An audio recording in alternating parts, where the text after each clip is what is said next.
પછી જે રાણપુરમાં રાણજી ગોહિલ રાણા રમતું મેલ હવે કનારે કટક સીડ્યા અને ખતરી ચોપડ ખેલ તન ગોહિલ કાન લાગ્યો ગળ્યો. સાહેબ આ ગોહિલોની મર્દાનગી કેવી છે. રાણજી ગોહિલ દરબારગઢમાં બેઠા છે, ખબર નથી દુશ્મનો રાણપુરની આગળ કનારા નામનું ગામ છે ને દુશ્મનનું દળકટક આવી ગયું છે ભાઈ. અને એમાં એક તારણે ગરગડતી દોટ મૂકી અને રાણપુરના દરબારગઢમાં જઈને હાકલો કર્યો કે ગોહિલ હવે તો નીકળે. અને આ દુહો કીધેલો કે રાણા રમતું મેલ આ કનારે કટક સીડ્યા અને ખતરી ચોપડ ખેલ તન ગોહિલ કાન લાગ્યો ગળ્યો.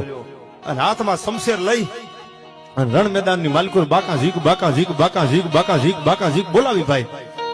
દુશ્મનના દળકટકને વેતરી અને રાણજી ગોહિલની 84 રાણીઓ હતી અને એને એમ કીધું હતું કે જોજો હો દરબાર, તમે યુદ્ધ કરીને પાછા આવો ત્યાં સુધી અમે મેળીની અટારીની માથે ઉભા છીએ અને તમે નહીં આવો તો અમે જોહર કરી નાખશું.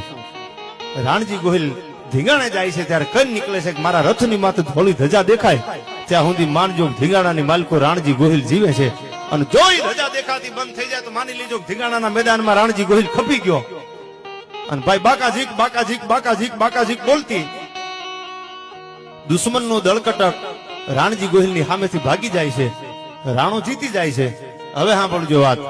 અને જીતી અને જયારે રાણો પાછો વળ્યો ભાઈ રાણપુરની સામે ગોહિલનું દળકટક પાછું વળ્યું. આ બાજુ 84 જીવ છે એ રથની ધજાની માથે મીટ માંડીના મેળીની અટારીની માથે ઉભા છે ભાઈઓ. ઈ દેખાય હજી ધજા દેખાય છે, હજી રાણો નથી હાર્યો. હજી ધજા દેખાય છે, રાણો નથી હાર્યો.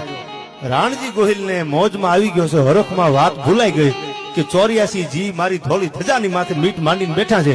અને ઘોડાને પાણી પાવા માટે રાણાએ જ્યાં ઘોડાને ઉતાર્યા અને ધજા દેખાતી બંધ થઈ ભાઈ ત્યાં તો રાજપૂતાણી એક પછી એક રાજપૂતાણી 84 રાજપૂતાણી છે એ રાણપુરના દરબારગઢમાં જોહર કરી લીધું ભાઈ.